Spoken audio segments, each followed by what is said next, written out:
మా god of masters Nandamuri నటసింహం బాలకృష్ణ బాలయ్య నందమూరి బాలయ్య కొత్త తెలుగు సినిమా డాకు మహారాజ్ రిలీజ్ అయి నిన్న ఆదివారంతో 15 రోజులు కంప్లీట్ అయింది. నిన్ననే బాలయ్యకు రిపబ్లిక్ డే సందర్భంగా పద్మభూషణ్ అంటే మన సివిలియన్స్కి ఇచ్చే అత్యుత్తమ 3వ అవార్డు ఇది. పద్మశ్రీ, పద్మభూషణ్, పద్మవిభూషణ్ అండ్ భారతరత్న.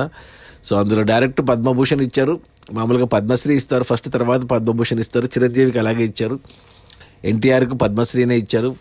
సో పద్మభూషణ్ అందుకున్న మొదటి హీరో మన తెలుగులో చిరంజీవి అయితే, రెండవ హీరో బాలయ్య. డైరెక్ట్ పద్మభూషణ్ వచ్చింది. సో అది పక్కన పెట్టేస్తే ఈ డాకు మహారాజ్ 2 వారాలు అంటే 14 రోజులు అయింది శనివారంకి. ఆదివారం నిన్న కలెక్షన్స్ కలుపుకుంటే 15 రోజులు. ఈ 15 రోజుల గ్రాస్ కలెక్షన్స్ చూస్తే అంటే కలెక్షన్స్ కొద్దిగా దెబ్బ పడింది సంక్రాంతికి వస్తున్నాం సినిమా వల్ల. గత 10వ రోజు నుంచి కాదు 9వ రోజు నుంచి రోజుకి 2 కోట్లు, కోటిన్నర నిన్న కోటిన్నర వచ్చాయి ఆదివారం. సో అలాగే ఊగిసలాడుతుంది కలెక్షన్స్ అన్నీ. ఇంకా కోటి లోపలికి పడిపోలేదు. ఈ రోజు నుంచి కోటి లోపలికి పడిపోతాయి సినిమాకు. మేజర్గా సంక్రాంతికి వస్తున్నాం ఎఫెక్ట్ ఇది, ఆ సినిమా ఎఫెక్ట్. సినిమా కలెక్షన్స్ అనేది దానికి ఉన్నాయి. గేమ్ చేంజర్ అయితే కంప్లీట్గా వాష్అవుట్ అయింది. బట్ డాకు మహారాజ్ తట్టుకొని నిలబడింది. ఇక ఈ 15 రోజుల గ్రాస్ కలెక్షన్స్ చూస్తే ఏరియా వైజ్ ముందుగా తెలంగాణలో 30 కోట్లు గ్రాస్ వస్తే, రాయలసీమ నుంచి 25 కోట్లు, ఉత్తరాంధ్ర నుంచి 22 కోట్లు, ఈస్ట్ గోదావరి నుంచి 14 కోట్లు, వెస్ట్ గోదావరి నుంచి 10 కోట్లు, గుంటూరు నుంచి 16 కోట్లు, కృష్ణా నుంచి 11 కోట్లు, నెల్లూరు నుంచి 7 కోట్లు. టోటల్గా తెలుగు రాష్ట్రాల్లో 15 రోజుల్లో డాకు మహారాజ్ 106 కోట్లు గ్రాస్ వచ్చింది. ఇక కర్ణాటక నుంచి 8 కోట్ల గ్రాసు, ఓవర్సీస్ మేజర్గా అమెరికా నుంచి 16 కోట్లు. అలా టోటల్గా 133 కోట్లు గ్రాస్ అయితే వచ్చింది 15 రోజుల్లో. ఇక ఈ 133 కోట్ల గ్రాస్లో థియేటర్ల రెంట్లు, గవర్నమెంట్ ట్యాక్స్లు, ఖర్చులని పోను. డిస్ట్రిబ్యూటర్ షేర్ వచ్చేసి తెలంగాణలో 15 కోట్లు ఉంది. ఈ సినిమాని తెలంగాణకి దిల్ రాజు డిస్ట్రిబ్యూట్ చేశాడు 17.5 కోట్లకి. ఇంకా 2.5 కోట్లు రావాలి తెలంగాణ అంటే 5 కోట్లు గ్రాస్ రావాలి. చూడాలి మరి ఏమవుతుందో. ఇక రాయలసీమ డిస్ట్రిబ్యూటర్లు 15.5 కోట్ల కొంటే ఇక్కడ 12.5 కోట్ల షేర్ వచ్చింది. ఇంకా 3 కోట్ల షేర్ రావాలి రాయలసీమలో, అంటే 6 కోట్ల గ్రాస్ రావాలి. రాయలసీమలో ఎప్పుడో రావాల్సింది. అసలు రాయలసీమ మంచి పట్టున్న ఏరియా బాలయ్యకి, ఎందుకో మరి ఈ సినిమాకు రావట్లేదు. ఇక ఉత్తరాంధ్రలో ఈ సినిమాను వచ్చేసి 8 కోట్ల కొంటే 11 కోట్ల షేర్ వచ్చింది. అంటే 3 కోట్ల లాభాలతో సూపర్ డూపర్ హిట్ ఉత్తరాంధ్రలో.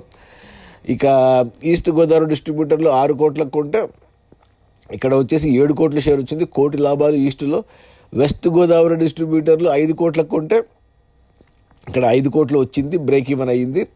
ఇక గుంటూరు డిస్ట్రిబ్యూటర్లు 7 కోట్లకు కొంటే 8 కోట్ల షేర్ వచ్చింది గుంటూరులో, కోటి లాభాలు గుంటూరు వరకు. కృష్ణా డిస్ట్రిబ్యూటర్లు 5.5 కోట్లకు కొంటే ఇక్కడ 5.5 కోట్లు వెనక్కి వచ్చింది, బ్రేక్ ఈవెన్ అయ్యింది.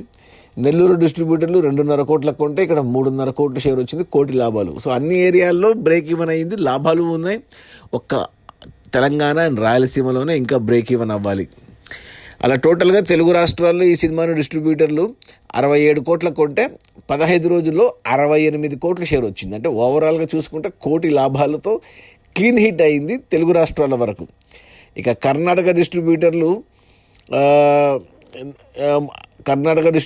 5.5 కోట్లకు కొంటే ఇక్కడ 4 కోట్ల షేర్ వచ్చింది. ఇంకా 1.5 కోట్లు రావాలి కర్ణాటకలో కూడా, అంటే 3 కోట్ల గ్రాస్ రావాలి కర్ణాటకలో. ఇక ఓవర్సీస్ మేజర్గా అమెరికాకు 8 కోట్లకు కొంటే 8 కోట్లు వెనక్కి వచ్చాయి, బ్రేక్ ఈవెన్ అయింది ఓవర్సీస్లో. అలా టోటల్గా డాకు మహారాజ్ సినిమాని 80 కోట్లకు కొంటే డిస్ట్రిబ్యూటర్లు 15 రోజుల్లో 80 కోట్లు వెనక్కి వచ్చాయి. అంటే బ్రేక్ ఈవెన్ అయ్యింది, హిట్ అయిపోయింది. ఇక ఈ రోజు నుంచి వచ్చేవన్నీ లాభాలే. మరి ఎంత లాభాలు వస్తాయి అనేది చూడాలి. అలాగే 80 కోట్ల షేర్ రావడం బాలయ్య కెరియర్లో మొట్టమొదటిసారి ఇది. అంటే ఇంతకుముందు వచ్చిన అఖండ, వీరసింహారెడ్డి, భగవంత్ కేసరి అన్నీ 75 నుంచి 78 కోట్ల షేర్ హై వరకే వచ్చాయి. 80 కోట్లు ఏ సినిమా టచ్ అవ్వలేదు. వీరసింహారెడ్డి 79 వరకు వచ్చి ఆగిపోయింది. సో మొట్టమొదటిసారి 80 కోట్ల షేర్ చూశాడు బాలయ్య. ఒకటే అంటే 133 కోట్ల గ్రాస్ దగ్గర ఆగిపోయింది. ఇక కష్టమే, 150 కొంచెం కష్టమే. 150 కొడుతుంది అనుకున్నాం, కానీ మిగతా ఇంతకుముందు వచ్చిన 3 సినిమాల్లాగే అలాగే 133, 130 దగ్గర ఆగిపోయే సూచనలు కనబడుతున్నాయి. 150 కోట్లు గ్రాస్ వస్తే బాగుండు. చూద్దాం మరి, ఇంకా 2 వారాలు ఉంటుంది థియేటర్లో. మరి 150 వస్తే మంచిదే. మొదటిసారి 150 కోట్ల గ్రాస్ టచ్ చేసిన హీరో అవుతాడు బాలయ్య. తన కెరియర్లో హైయెస్ట్ అవుతుంది. ప్రస్తుతానికి ఇవే హైయెస్ట్. 80 కోట్ల షేరు, 133 కోట్ల గ్రాసు, ఇవే బాలయ్య కెరియర్లో బెస్ట్. ఆ, అది మన పద్మభూషణ్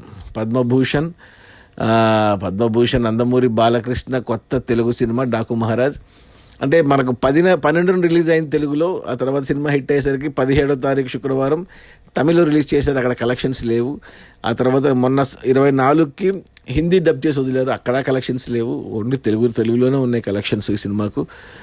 సరిగ్గా ప్రమోషన్స్ చేయట్లేదు. సంక్రాంతికి వస్తున్నాం అంత పెద్ద హిట్ అవ్వడానికి కారణం ప్రమోషన్స్ బాగా చేశారు, బాగా తిరుగుతున్నారు, వాళ్ళు బాగా ఇంటర్వ్యూలు ఇస్తున్నారు.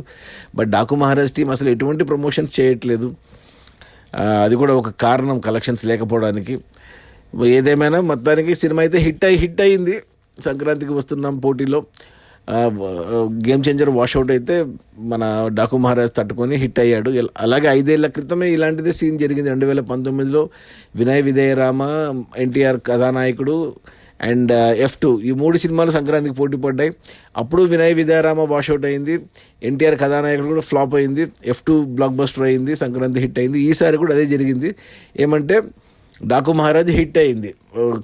మరి Ram Charan game changer washout అయిపోయినా బాలయ్య డాకు మహారాజ్ ఎలాగో తట్టుకొని నిలబడ్డాడు. మళ్ళీ బ్లాక్ బస్టర్ సంక్రాంతి విన్నర్ ఈసారి సంక్రాంతికి వస్తున్నాం సినిమా అయింది. 5 ఏళ్ళ తర్వాత సేమ్ హిస్టరీ రిపీట్ అయింది. అది మన బాలయ్య డాకు మహారాజ్ 15 రోజుల్లో 133 కోట్ల గ్రాసు. అందులో డిస్ట్రిబ్యూటర్ షేర్ వచ్చేసి 80 కోట్లు.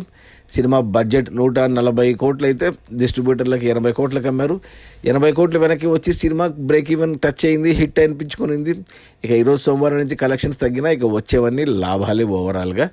ఏరియా వైజ్ చూసుకుంటే ఇంకా తెలంగాణ, రాయలసీమ, కర్ణాటక ఈ 3 చోట్ల బ్రేక్ ఈవెన్ అవ్వాలి సినిమా. Okay, bye.